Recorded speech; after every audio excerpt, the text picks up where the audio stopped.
नमस्कार. महाराष्ट्राच्या रणसंग्रामामध्ये आपल्या सगळ्यांचं स्वागत. विधानसभा निवडणूक निकाल जाहीर व्हायला अवघे काही तास आता बाकी आहेत. महाराष्ट्रात कुणाची सत्ता येणार आणि कोण मुख्यमंत्री होणार याचा फैसला उद्या मतमोजणीच्या दिवशीच होणार आहे. मात्र निकालाचा पहिला ट्रेंड हाती येण्याआधीच भाजपमध्ये मुख्यमंत्रीपदाची रेस घोडदौड सुरू झाली आहे. महाराष्ट्रात भाजप हाच सर्वात मोठा राजकीय पक्ष असेल असा अंदाज जवळपास सर्वच एक्झिट पोलमध्ये वर्तवण्यात आला आहे. त्यामुळे आत्तापासूनच भाजपचे प्रमुख नेते गुडघ्याला बाशिंग बांधून सज्ज झालेत. खरं तर राजकारणात त्यातही सत्तेच्या खेळात शेवटच्या क्षणापर्यंत आपले पत्ते कधीही ओपन करायचे नसतात. पण भाजपच्या नेत्यांना कदाचित आता धीर धरवत नसावा. देवेंद्र फडणवीस, एकनाथ खडसे, सुधीर मुनगंटीवार, विनोद तावडे, पंकजा मुंडे अशी आता मुख्यमंत्री पदाची एक प्रकारे रेसच सुरू झाली की काय असं वाटतंय. त्यात पंकजा मुंडे यांनी तर मुख्यमंत्री पदावर थेट डावा ठोकताना मीच खरी मास लीडर आहे आणि बाकीचे मेट्रो लीडर आहेत असं वक्तव्य करून खळबळ उडवून दिली. कुणीही फ्रंट रनर आणि कुणीही बॅक रनर नाही असं विनोद तावडे म्हणालेत, तर पक्ष नेतृत्व ज्येष्ठतेचा निकष लावेल असं सूचक वक्तव्य एकनाथ खडसे यांनी केलेलं आहे. भाजप नेत्यांच्या या वक्तव्याचा नेमका अर्थ काय, अशी जाहीर विधानं करण्यामागं या नेत्यांची काय स्ट्रॅटेजी असेल? पंतप्रधान नरेंद्र मोदी आणि अमित शहा यांना मुख्यमंत्रीपदाचा संभाव्य उमेदवार अजून ठरवता आला असेल का? केंद्रीय नेतृत्वापुढे सुरू झालेलं हे लॉबिंग आहे का, की भारतीय जनता पक्षामध्ये निकालाआधीच सुंदोपसुंदी किंवा राजकारण सुरू झालंय का? यासारख्या असंख्य प्रश्नांचा वेध घेऊयात आजच्या या खास कार्यक्रमात महाराष्ट्राचा रणसंग्राम.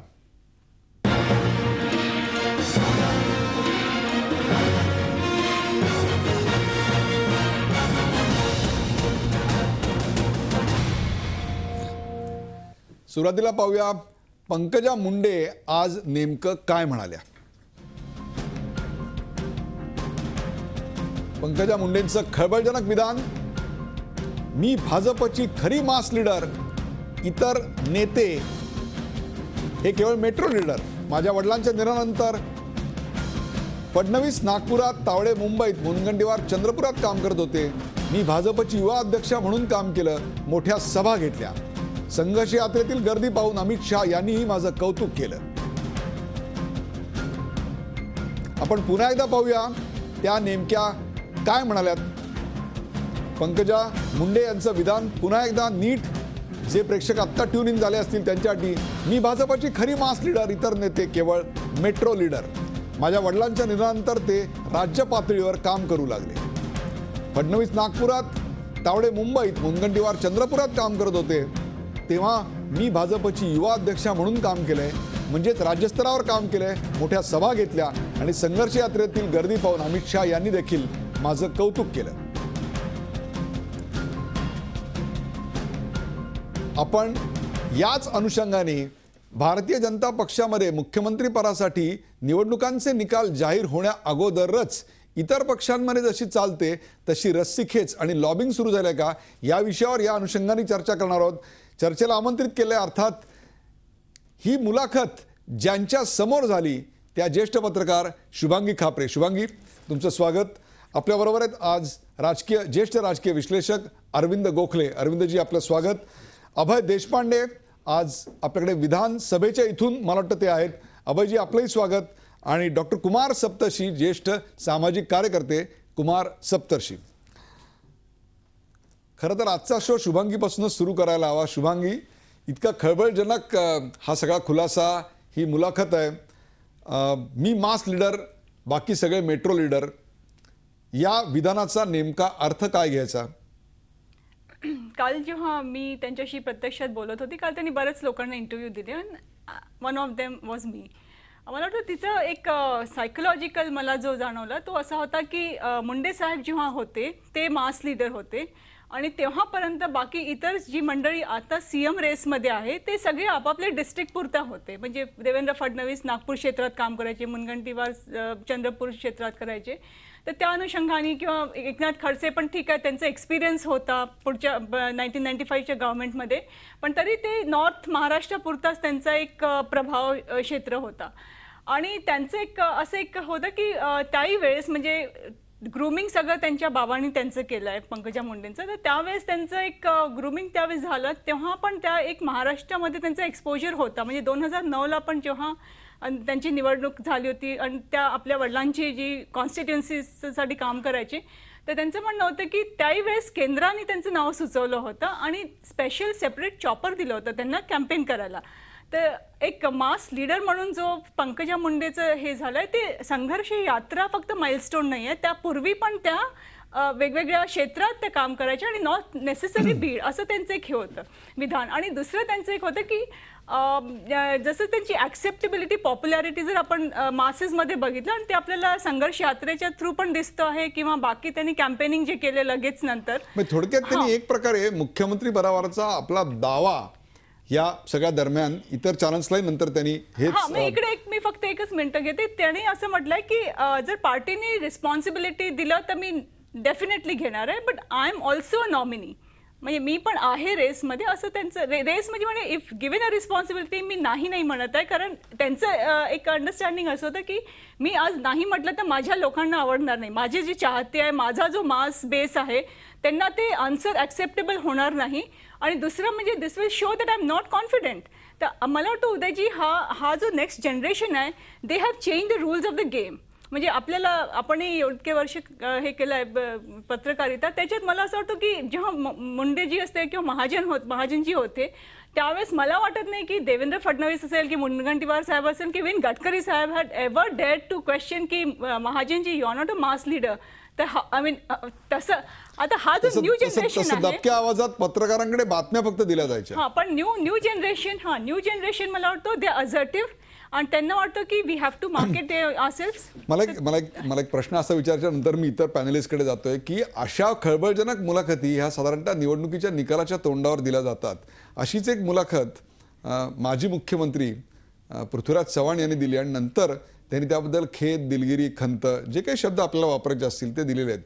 अशा प्रकारची मुलाखत नव्हती ना, की अशा प्रकारचं विधान वाटत नाही ना? ऑफ द रेकॉर्ड म्हणूया आपण. नाही, very honest to Pankaja Munde, त्यांचे दोनच पॉइंट्स होते की मास लीडर, येस ती मास लीडर आहे, कारण तिचं हा जो सगळा कॉन्टॅक्ट आहे, जसं त्यांचं म्हणणं होतं की आज लोकांनी मला ॲक्सेप्ट केलं आहे, त्यांना जर ॲक्सेप्ट केलं आहे तर हे संघर्ष यात्रा म्हणजे हे 6 महिने की 3 महिन्याचं हे नाही आहे, त्या आधीपासून पूर्ण महाराष्ट्राचे ते नेतृत्व करायचे, म्हणून लोकांनी त्यांना ॲक्सेप्ट केलं आणि एवढी गर्दी ते जमवू शकले तुलनेत जर इतर नेत्यांचं बघितलं तर.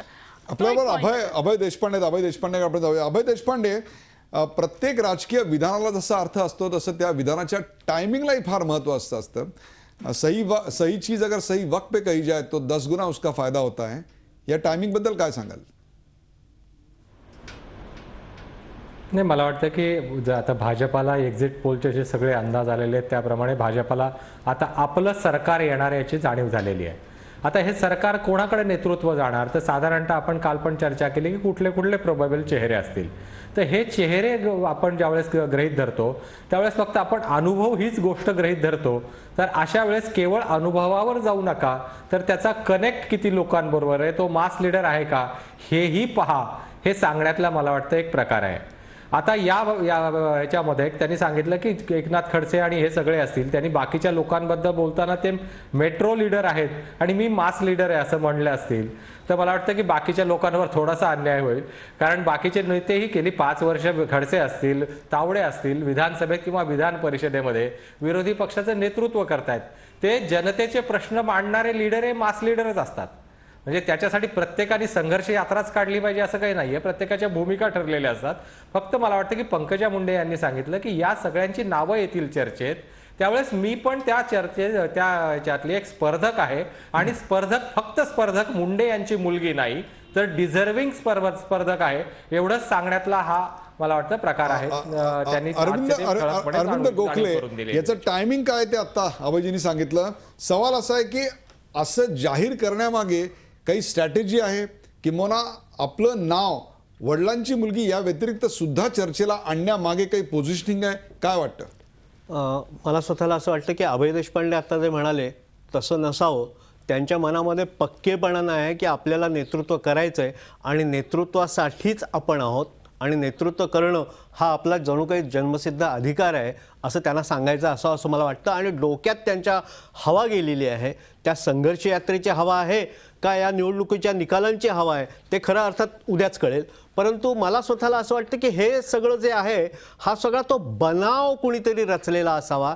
हा बनाव त्यांच्या डोक्यात कुणीतरी रचला असावा, घुसवला असावा आणि त्यातून त्यांना ही स्फूर्ती झाली असावी की मी मास लीडर आहे, मी मास लीडर आहे. आणि असे प्रत्येक जण जर म्हणायला लागला की मी मास लीडर आहे, पण ज्या तरुण पिढीच्या असर्टिव्हनेसचा आता उल्लेख शुभांगिरी केला, ती नवी पिढी कदाचित आत्ताच्या राजकारणाकडे एका वेगळ्या नजरेनं पाहत असावी आणि तोच तर खरा सवाल आहे. आपल्याबरोबर डॉक्टर कुमार सप्तर्षी आहेत. कुमार सप्तर्षी, हा जो दावा मांडण्यात आलेला आहे त्या दाव्यामधलं जे तथ्य आहे किंवा त्या दाव्यामधल्या इतर अनेक बाजू आहेत की मीच मास लीडर आणि बाकी मेट्रो लीडर, एका शिस्तबद्ध संघटनेची चौकट असलेल्या एका अत्यंत निर्णायक किंवा मोकेच्या क्षणी हे केलेलं विधान आहे, काय सांगाल? याच्यात एक दोन भाग आहे. एक वयसुलभ असा बालिशपणा आहे, याला दुसरं शब्द नाही आहे, बालिशपणा आहे. पण असं तरी का बोलावंसं वाटतं, ही हिंमत कशी होते? तर त्याचं कारण गोपीनाथ मुंडे घरात जे बोलायचे ते मुलांवर संस्कार झालेले असतात की बाकीचे लीडर काय आहेत पण मला न्याय मिळत नाही. म्हणजे मला एक प्रसंग इथं सांगावा असं वाटतो की एकदा गोपीनाथ मुंडे अडून बसले होते की जरी भाजपचे लोक कमी असले तरी मला तुम्ही मुख्यमंत्री पदाचा कॅन्डिडेट जाहीर करा, मी तुम्हाला करून दाखवतो सरकार, नाही तर सरकार होत नाही आहे, मी अपक्ष आणून दाखवतो, मी मास लीडर आहे. तर हे त्यांना सांगायचं की अरे बाबा तसं नाही, आपला करार आहे. तर हे काम त्यावेळेचे त्यांचे भाजपचे जे सभापती होते नासा फरांदे यांच्याकडे देण्यात आलं. तर ते त्यांना म्हणाले तुम्ही ते एक शब्द माझ्याशी बोलायचं नाही, तुम्हाला सगळ्यांना मी पाहतच नाही मुख्यमंत्री पदावर. त्यावेळेला ज्या ज्या गोष्टी घरात व्हायच्या त्या गोष्टी या पोरीपर्यंत पोहोचायच्या. तर ते एक डोक्यात बसलंय. दुसरं, त्याला भीती का वाटत नाही असं बोलण्याची किंवा फजिती होईल आपली असं का वाटत नाही, तर तिचे आजोबा RSSचे होते, म्हणजे आईचे वडील. आई प्रमोद महाजनचा जो आक्रमकपणा आहे तोही मी स्वीकारलेला आहे. तर अशा वेळेला माझ्याशिवाय कोण कॅन्डिडेट आहे, अनुभव वगैरे ह्या गोष्टी ते मानायलाच तयार नाही आहे. तर असा हा भाग आहे. त्यांची बॅकग्राऊंड प्रमोद महाजन आणि गोपीनाथ मुंडे या दोघांची असल्यामुळे ही पंचायत आहे. महाराष्ट्राच्या रणसंग्रामामध्ये आपण महाराष्ट्राचा पुढचा मुख्यमंत्री भारतीय जनता पक्षातला कोण नेता असू शकतो आणि त्यावर विविध मतमतांतर ज्या काही इच्छा व्यक्त करण्यात आल्या त्याचा सगळा लेखाजोखा मांडतोय. या भागामध्ये मला अत्यंत कळीचा एक मुद्दा घ्यायचा आहे चर्चेला आणि तो म्हणजे पंकजाच्या या विधानाकडे नरेंद्र मोदी कसे पाहत असतील. After all the decision maker is definitely going to be Narendra Modi. Narendra Modi या विधानाकडे कसे पाहत असतील. आपल्याबरोबर अरविंद गोखले. अरविंद गोखले, एकनाथरावांनी असं सांगितलं की ज्येष्ठतेचा निकष लावला जाईल किंवा त्यांनी एक दुसरी मागणी मागे केली होती, तो म्हणजे उत्तर महाराष्ट्राचा त्याचं प्रतिनिधित्व मुख्यमंत्री पदावर पडलं पाहिजे आणि ज्येष्ठतेचा निकष. काय वाटतं? अगदी खरं सांगायचं झालं तर ज्येष्ठतेचा निकष म्हणाल तर एकनाथ खडसे हे डिझर्विंग कॅन्डिडेट आहेत असं आपण म्हणू शकतो. परंतु प्रश्न आहे की या 2-3 नेत्यांपुरता हा प्रश्न मर्यादित जर ठेवला तर त्यामध्ये खरी निवड जी करायची आहे ती पक्षांनी करायची आहे, विधिमंडळ पक्षांनी करायचे, पार्लमेंटरी बोर्डांनी त्याच्यावरती निर्णय घ्यायचा आणि खरा निर्णय जो घेतला जाणार आहे तो एका अर्थानं नरेंद्र मोदी हेच घेणार आहेत. हे पार्लमेंटरी बोर्ड आणि नरेंद्र मोदी यांची इच्छा वेगवेगळी असू शकत नाही, असू शकत नाही. तर नरेंद्र मोदी म्हणतील तोच नेता या महाराष्ट्राचा मुख्यमंत्री होऊ शकेल. नरेंद्र मोदींनी हे ठरवायचं आहे. नरेंद्र मोदींनी पंकजा मुंडे होणार का देवेंद्र फडणवीस होणार का एकनाथ खडसे होणार हे खरं सांगायचं तर नरेंद्र मोदी ठरवतील.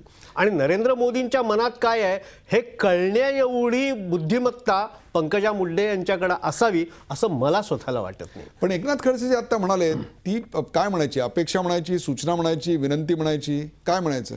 ही विनंती असावी असं वाटत नाही, ही सूचना नक्कीच आहे की ते सूचना त्यांना करायची आहे की पार्लमेंटरी बोर्ड आणि पार्लमेंटरी. शुभांगी, आता एक्झिट पोलचे अंदाज आल्यानंतर तरी अमित शहांच्या पातळीवर भारतीय जनता पक्षाला मुख्यमंत्री कोणाला करायचं याविषयी काही अटकळी किंवा काही अंदाज निश्चितच बांधले जात असतील. त्यांनी काही नावांवर झिरोईंग ज्याला आपण म्हणतो तसं नक्कीच केलं असेल. ती स्टेज आत्ता आहे आणि त्याच वेळेला बरोबर हे विधान चर्चेला आणण्याकरता केलं गेलेलं आहे का?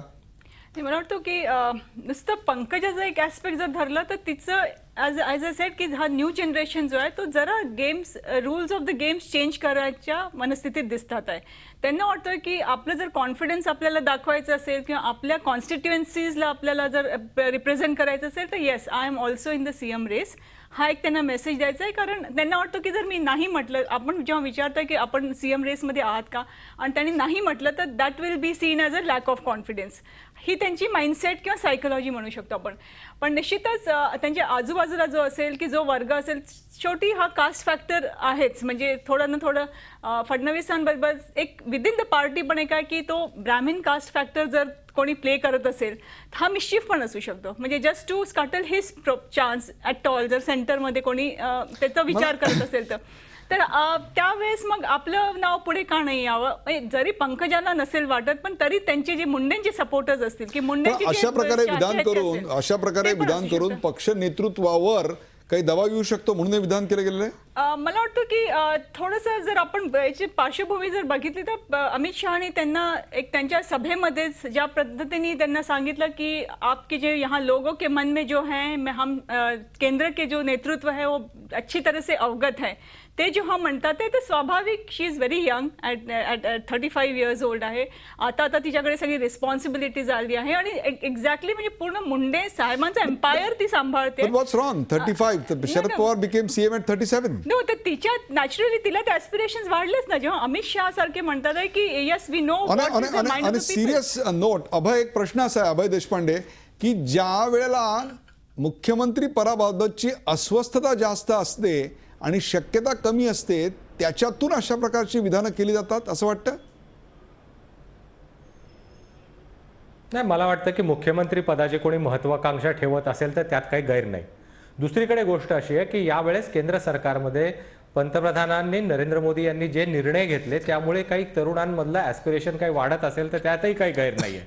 केवळ सेवा ज्येष्ठतेचा नियम केंद्रातलं सरकारमधले पोर्टफोलिओ देताना लावलेला नाही. स्मृती इराणी सारख्या ज्यांचा कुठलाही सार्वजनिक पदाचा अनुभव नसलेल्या HRD मिनिस्टर झाल्या. पियुष गोयल यांच्यासारख्या तरुणाला त्यांनी ऊर्जा मंत्रालय दिलं.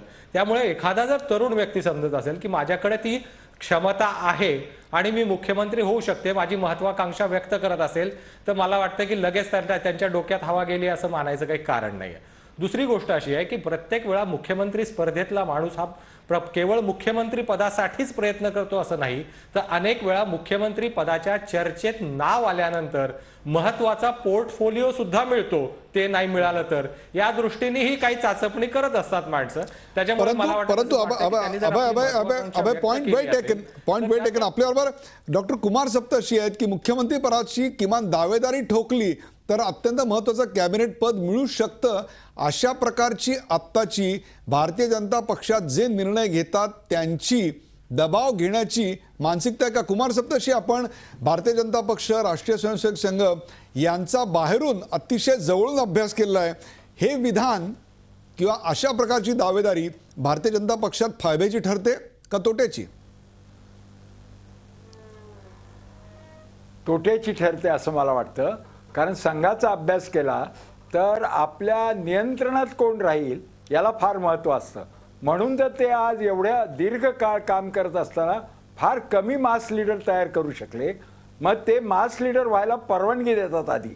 जसं मोदींना निवडणुकीपूर्वी कॅन्डिडेट नेमलं गेलं PM पदाचं, ते RSSच्या कार्यकारिणीत ठरलं गेलं. तसं आज त्या ठिकाणी एक मागचा प्रसंग आपण लक्षात घेतला पाहिजे जो RSSच्या नेत्यांच्या लक्षात येईल की गोपीनाथ मुंडे यांनी एकदा बंड केलं होतं आणि ते बंड करत असताना कुणी त्यांना साथ दिली ते काय विसरलेत असं नाही. तर ते लोक जवळजवळ आता CM पदाच्या याच्यातून बाद झालेले आहेत. एकनाथ खडसे त्यावेळेला गोपीनाथ मुंडेंबरोबर राहिले होते म्हणूनही ते बाद आहेत. आणि मग अशा वेळेला देवेंद्र फडणवीस हा नागपूरचा थेट कंट्रोल असलेला मनुष्य आहे, तर त्याचाच चॉईस केला जाईल असं माझं मत आहे. एक ब्रेकवर जाण्यापूर्वी छोटा प्रश्न. आणि पंकजांनी म्हणजे मुलं बोला. हा असं आहे की लहान मुलं काही गोष्टी मागतात तेव्हा त्यांचं कौतुक केलं जातं. तर शहांनी कौतुक केलं, नरेंद्र मोदी कौतुक करतील. पण नरेंद्र मोदी त्यांना निवडतील असं नाही. नरेंद्र मोदींनी आता अभयनी जे सांगितलं ते बरोबर आहे की स्मृती इराणीचा चॉईस केला. तिला कुठे अनुभव होता? SSC असताना तिला देशाचं शिक्षण मंत्री केलं. पुढच्या पिढ्या कशा घडवायच्या तिला तिच्यावर जबाबदारी टाकली. तर ते अशी जबाबदारी टाकतात.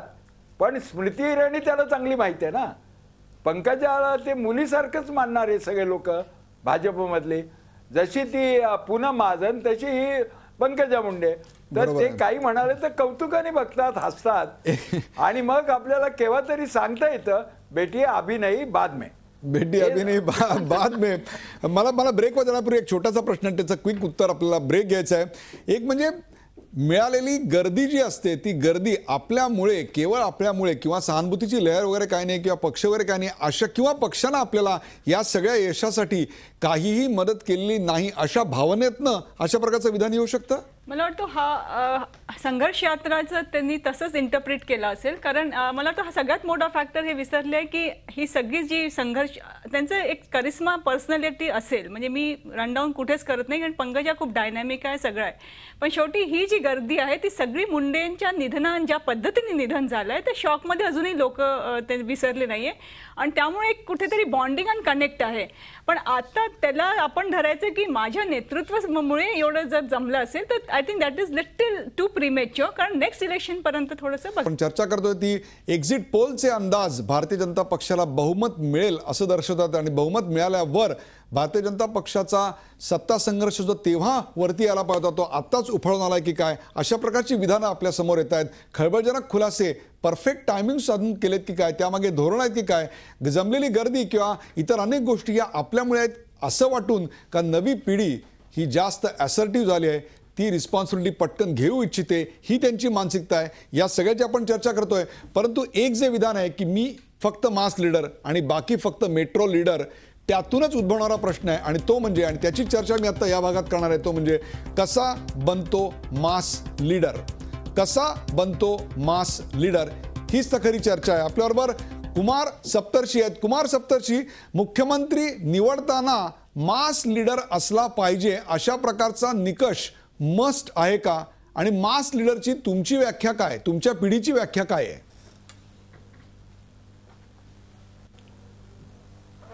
आमच्या पिढीची व्याख्या साधी आहे की तो ज्या जातीत जन्माला आला आहे, ज्या वर्गात जन्माला आलेला आहे, ह्या अपघाताला ओलांडून त्यांनी फॉलोईंग मिळवलं पाहिजे. क्या बात आहे.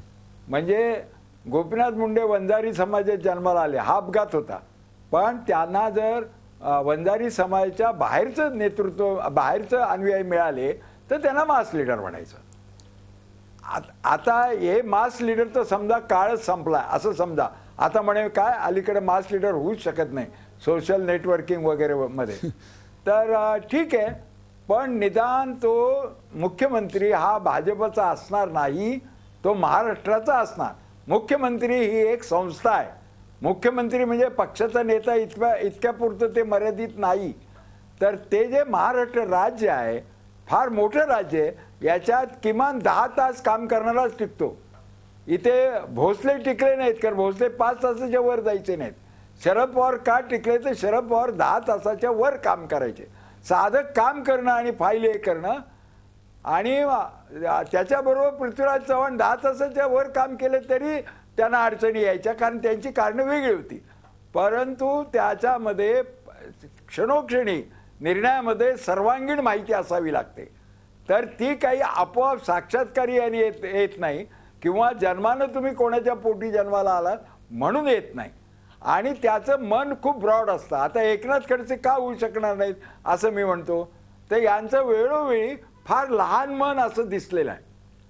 म्हणजे त्यांचा मुलगा पडला, त्यांनी इतका लावून घेतलं मनाला, इतकं लावून घेतलं मुलाला, त्या मुलानं पुढे आत्महत्या केली की त्या मुलाच्या सासऱ्यांनी केलेला सगळा भ्रष्टाचार याला कुणी बोलायचं नाही असे त्याने मॅच फिक्सिंग केलं होतं. आणि मग सुरेश दादा जैन युतीमधलेच बोलायचे तर सुरेश दादाला जेलमध्येच मारायचं. कायद्यानं इन्व्हेस्टिगेशन थांबलं की जामीन द्यावाच लागतो. हा मूलभूत हक्कासारखा हक्क आहे. तर इन्व्हेस्टिगेशन संपलं तरी चार्जशीट होत नाही, चार्ज फ्रेमिंग होत नाही. बरोबर आणि आहे. 8 पण कोटीचा भ्रष्टाचार ते 8 कोटी भरू शकतात. कुमार सप्तर्षी, इफ आय कॅन, जर तुमच्या बोलण्याचा मला एक मतितार्थ काढायचा असेल तर मास लीडर हा संपूर्ण महाराष्ट्राचा जातीपातींच्या पलीकडे गेलेला लीडर असावा लागतो आणि तो मुख्यमंत्री पदासाठी तुमच्या पिढीपासून आजपर्यंत अत्यंत महत्वाचा निकष आहे असं विधान करताय आपण. निश्चितच. आता मनोहर जोशींचा अनुभव सांगतो मी. बाळासाहेब ठाकरेंनी मनोहर जोशींना निवडलं आणि त्याच्या आधी एस एम जोशींचं एक स्टेटमेंट आलं होतं. आमच्या काळात, पुलोच्या काळामध्ये एस एम जोशींनी मुख्यमंत्री व्हावा असा आग्रह होता. त्यांनी एक स्टेटमेंट केले की महाराष्ट्रामध्ये 25 वर्ष ब्राह्मण मुख्यमंत्री होणार नाही, आणि मनोहर जोशी झाले. पण मनोहर जोशीची खासियत अशी होती की ते अपक्षांचं कामं आधी करायचे, म्हणून शशिकांत सुतार वगैरे चिडायचे आणि आमच्यासारखे गेल्यानंतर लगेच काम करायचे. तर मी एकदा त्यांना विचारलं की सर, जोशी सर, तुम्ही आमचं काम न वाचता कसं काय करतात, हे म्हणतील त्याप्रमाणे करावे असं. तर ते म्हणाले, आम्हाला एवढं माणूस कळतो की तुम्ही रास्तच काम सांगणार, तर आम्ही तशी ऑर्डर देतो. आमचा माणूस असला तर जरा तपासतो, त्यांनी काहीतरी भानगडी केल्यात का काय हे बघतो. तर हे सगळं बघण्याचं जे अॅक्युमेन आहे, पॉलिटिकल अॅक्युमेन त्याला बरोबर आहे तुमचं की या सगळ्यामध्ये मला जो मुद्दा कळलाय तो म्हणजे पॉलिटिकल अॅक्युमेन असलं पाहिजे, मास लीडर असला पाहिजे, आणि मास लीडर म्हणजे जातीपातींच्या पुढे जाऊन त्याचा विचार असला पाहिजे. अभय देशपांडे आपल्यापर्यंत. अभय देशपांडे, भारतीय जनता पक्षाच्या बाबतीत आता 3 शक्यता उद्भवत आहेत. त्यातली एक म्हणजे 145च्या वर म्हणजे क्लिअर मेजॉरिटी, दुसरी म्हणजे 125च्या आसपास म्हणजे जे आत्ताचे सहकारी आहेत ते किंवा MNS यांना किंवा MNS यांना घेऊन होणारा मुख्यमंत्री, किंवा 110च्या आसपास जिथे तुम्हाला राष्ट्रवादीचा बाहेरून किंवा शिवसेनेला बरोबर घेऊन अशा प्रकारची सत्ता स्थापन करेल, अशी 3 आपल्याकडे स्थिती आहेत. या तिन्ही सिच्युएशनमध्ये मुख्यमंत्री पदाचे दावेदार वेगवेगळे असू शकतात का, त्याचे निकष वेगवेगळे असू शकतात का, आणि या सगळ्या निकषांवर आत्ताची विधानं करणारी मंडळी कुठे टिकणार आहेत? नाही, मला वाटतं की भारतीय जनता पक्षाला किती जागा मिळणार आणि कोणाची किती मदत लागणार याच्यावर बऱ्याच गोष्टी ठरतील. परंतु एक निश्चित आहे की भारतीय जनता पार्टी फार अवास्तव तडजोडी करणार नाही हे नक्की. कारण एक मोदींचा स्वभाव आपण बघितला आणि आता केंद्रात त्यांचं सरकार आहे आणि त्यांच्या थ्रू म्हणजे राज्यपालांच्या मार्फत त्यांचं सरकार आता महाराष्ट्रातही आहे. त्यामुळे कुठपर्यंत तडजोडी करायच्या याचा निर्णय भारतीय जनता पक्ष घेईल. फार तर मुख्यमंत्री पदाच्या बाबतीत आघाडीमध्ये बघा तुम्ही, आघाडीचं काँग्रेस आणि राष्ट्रवादी काँग्रेस आघाडीचं सरकार असतानाही राष्ट्रवादीने कोणाला उपमुख्यमंत्री करावं आणि कोणाला मंत्री करावं हे ठरवण्याचा बिलकुल अधिकार नव्हता काँग्रेसला, किंवा तसंच काँग्रेसच्या बाबतीत राष्ट्रवादीला नव्हता.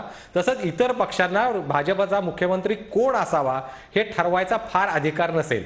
फार तर एकदम सारखंच संख्याबळ असेल तर मला वाटतं कदाचित सांगतील की आम्हाला या माणसाबरोबर आम्ही कम्फर्टेबल नाही आहोत, या माणसाबरोबर कम्फर्टेबल आहोत, एवढी सूचना करू शकतील, या पलीकडे नाही.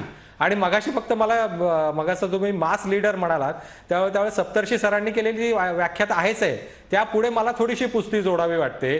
ती म्हणजे जो स्वतः निवडून येऊ शकतो, ज्याला आणखी 5-25 लोक निवडून आणण्याची क्षमता आहे, आणि जेव्हा ब्रीफकेसवाल्यांपेक्षा पिशवीवाल्यांना जवळचा वाटतो तो महाराष्ट्रात मास लीडर ठरतो राजकारणात, असं सर्वसाधारण ही व्याख्या करायची बदलते की काय ही स्थिती आहे की ब्रीफकेसवाल्यांना सुद्धा जो जवळचा वाटू शकतो आणि पिशवीवाल्यांनाही तो जवळचा असतो किंवा जवळचा वाटू शकतो, अशी नवीन व्याख्या उद्याला येते की काय अशी परिस्थिती महाराष्ट्रात न आली म्हणजे मिळवलं. आपल्याबरोबर अरविंद गोखले आहेत. अरविंद गोखले, निकालानंतर लॉबिंग करायला वेळ मिळणार नाही म्हणून आधीच अशा प्रकारचं स्टेटमेंट करून आपल्या बाजूनं निवडून येऊ शकणाऱ्या आमदारांचा जमावडा व्हावा किंवा त्यांचा एक गट निर्माण व्हावा, दबाव गट निर्माण व्हावा, इंडस्ट्री लॉबी आपल्या मागे उभी राहावी म्हणून अशा प्रकारची विधानं केली जातात. ही शक्यता जास्त आहे, पण त्याहीपेक्षा आपला स्वतंत्र असा एक गट आहे आणि तो गट अगदी खरं सांगायचं झालं तर तो ओबीसींचा गट आहे आणि ओबीसींचा गट आपल्या पाठीमागे आहे आणि तो पाठीमागे राहिला पाहिजे याची खात्री करून घेण्यासाठी त्यांनी हे विधान केलं असण्याची शक्यता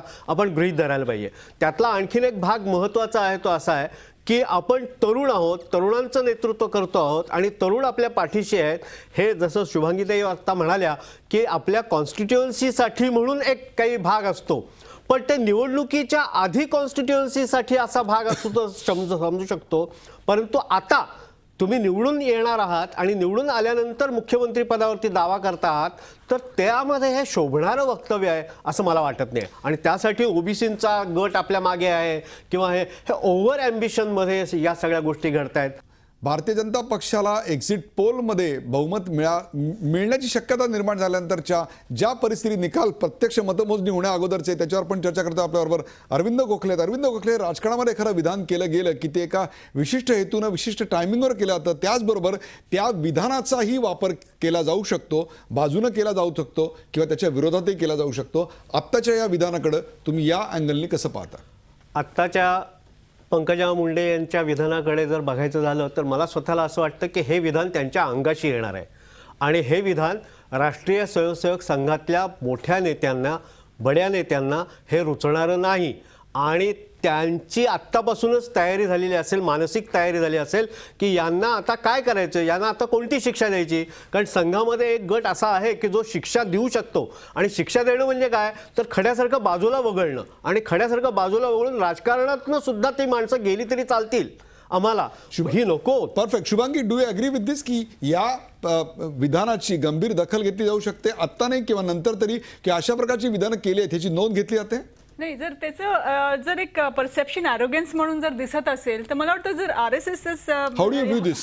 आय फील जर हा न्यू जनरेशन मार्केटिंग स्ट्रॅटेजी म्हणून आपल्याला प्रमोट करत असेल तर मग हा त्यांना ते कारण हा सगळा गेम चेंज म्हणजे पॉलिटिक्सचे रूल्सच चेंज करायला जर बसले असणार तर डेफिनेटली इकडे काहीतरी पुन्हा एक भारतीय डिस्कशन जनता व्हायला पक्षाचं पाहिजे. जे सध्याचं नेतृत्व आहे ते अशा प्रकारे इतकं लवचिक आणि इतक्या पटकन अशा प्रकारच्या गोष्टींना बळी पडू शकतं असं वाटतं आपल्याला? नाही, मला वाटतं याचं बरंच इंट्रोस्पेक्शन ते करतील. कारण शेवटी हा सगळं, कारण एक तुमच्याकडे प्रेसिडेंट आहे, एक प्रेसिडेंट ऑफ पार्टी आहे, त्यांना वगळून म्हणजे मला वाटतं अशी जेव्हा स्टेटमेंट करायची आधी प्रमोद महाजन जेव्हा असायचे किंवा इव्हन गोपीनाथ मुंडे, मला नाही वाटत त्यांचं नेक्स्ट जनरेशन कधी हिंमत करायचं without asking them or without taking their consent. तर यावेळेस जर असे लोक जर आपापलं सेल्फ पोझिशनिंग करत असणार for what ever reason, self confidence म्हणा, मार्केटिंग म्हणा, स्मार्ट पॉलिटिक्स म्हणा, त्यांना व्हॉट एव्हर म्हणजे इंटेन्शन्स काही असू शकतात, the RSS will definitely take this thing. आणि मला याचा संदर्भ असंच द्यावा लागतो, कार्डर बेस्ड पार्टी आहे. आपण आपल्या पुढे हा उदाहरण आहे की ज्योतिबाबू, आपण जे म्हणत होतो ज्योती बासू सारखे जे 20 years सिंगल हँडेड वेस्ट बेंगॉलमध्ये जे चीफ मिनिस्टर राहिले, एक प्राईम मिनिस्टरची जेव्हा त्यांना संधी आली आणि त्याचं पॉलिट ब्युरोने डिसिजन घेतलं की नॉट जॉईनिंग द सेंटर आणि ते मान्य केलं त्यांनी. म्हणजे हा जर RSSचं आपण जर केलं, एक मान्य केलं आणि RSS इज डिसिसिव्ह फॅक्टर जर म्हटलं तर हे उदाहरण डेफिनेटली त्यांच्या समोर असणार. आणि आय थिंक BJP मध्ये जे ओव्हर ॲम्बिशियस झाले लोक की त्यांना वाटतं की we can flex the muscles and we can decide what is म्हणजे we can take the top leaders for a granted. मी मुख्यमंत्री पदाची उमेदवार आहे असं म्हणणं वेगळं आणि मी मास लीडर आहे आणि बाकीचे मेट्रो लीडर आहेत शुभांगी असं म्हणणं वेगळं. पहिल्या विधानातून मी मुख्यमंत्री पदाची दावेदार आहे, मगाशी अभय म्हणले नथिंग रॉंग इन दॅट, अपेक्षा असू शकते, इच्छा असू शकते, परंतु मी मास लीडर आणि इतर मेट्रो लीडर याच्यामध्ये कुठेतरी दुसऱ्याला बिलिटल करण्याचा हेतू दिसतोय. नाही, मला वाटतं एक डेफिनेटली इंटेन्शन काय होतं काय नाही, पण डेफिनेटली त्यावेळेस एक तुम्हाला क्लिअरली दिसत आहे की एक कुठेतरी ॲरोगन्स आहे, नोईंगली अननोईंगली तो ॲरोगन्स आहे की माझे बाबा वॉज अ मास लीडर आणि द रेस्ट वेन नॉट. म्हणजे हा पण मला वाटतं खूप इट्स व्हेरी अंडरमायनिंग अदर्स. कारण शेवटी आजूबाजूला जेवढे लीडर्स होते त्यावेळेस होऊ शकतो त्यांना संधी मिळाली असती, त्यांना प्रमोट केलं असतं, तर हु नोज. मास लीडर जीन्स मधून येते? नाही, मास leader just asking you. Mass leader is a leader. Mass leader is a leader. Leader is a leader when accepted by the people and proven by the time. आपल्याबरोबर कुमार सप्तर्षी आहेत. कुमार सप्तर्षी, भारतीय जनता पक्षामध्ये अशा प्रकारच्या गोष्टी यापूर्वी आपण कधी पाहिलेल्या होत्यात का? आणि या गोष्टींचं आत्ताचं या निवडणुकीच्या संदर्भातलं वेगळेपण काय वाटतंय? कारण भारतीय जनता पक्ष आता तीन गोष्टींमध्ये बघितला जातो, एक तर क्लिअर मेजॉरिटी किंवा स्वतःच्या सहयोगी पक्षांबरोबरची सत्ता किंवा शेवटी राष्ट्रवादी काँग्रेस बाहेरून किंवा शिवसेनेबरोबरची सत्ता, हे तीनच आता पर्याय असताना आपण काय बघताय? असं आहे, RSSचा आपण अभ्यास केला त्यांच्या आत्तापर्यंतच्या वर्तनाचा, तर 89 वर्षाचं वय असलेली ती संघटना आहे. त्यामुळं खूप याच्याबाबत पुरेसे दाखले आहेत. त्यांच्याकडे एक ओक नावाचे ग्रस्त स्वातंत्र्याच्या नंतर फाळणीचे जे निर्वासित द्यायचे त्यांच्यामध्ये काम करून सरदार वल्लभभाई पटेल यांचा त्यांना पाठिंबा असायचा. कारण निर्वासितांमध्ये काम करायला आवश्यकताच होती सरकारची त्यावेळेला. तर ते बरे हळूहळू मास लीडर व्हायला लागले. त्याबरोबर गोळवलकर गुरुजींनी फतवा काढला की तुम्ही जाऊन आसाममध्ये प्रभात शाखा चालवायची. प्रभात शाखा म्हणजे सिनियर सिटीजनचं जमण्याचं ठिकाण. आणि ते ऐकावं लागतं त्याला, नाही तर ते पूर्ण त्या परिवाराच्या बाहेर. आणि असं ते जीवन असतं की परिवाराच्या बाहेर जीवनच नसतं. तर परिवाराच्या बाहेर फेकण्या इतकी जबरदस्त सजा नाही. आता इथे काय प्रश्न आहे की भाजपमध्ये आता महाराष्ट्र लेवलचा कोणी नेता नाही. ज्याला आपण असं सोप्या भाषेत म्हणायचं की राज्याचा मुख्यमंत्री हा राज्य पुरुष पाहिजे. त्यांच्याकडे जे आहेत ते गटपुरुष आहेत. आणि ती पंकजाजी म्हणते की त्यांच्या गटापेक्षा माझा गट ग्रामीण आहे आणि मेट्रोचे म्हणजे शहरी मध्यमवर्गीय नेते आहेत.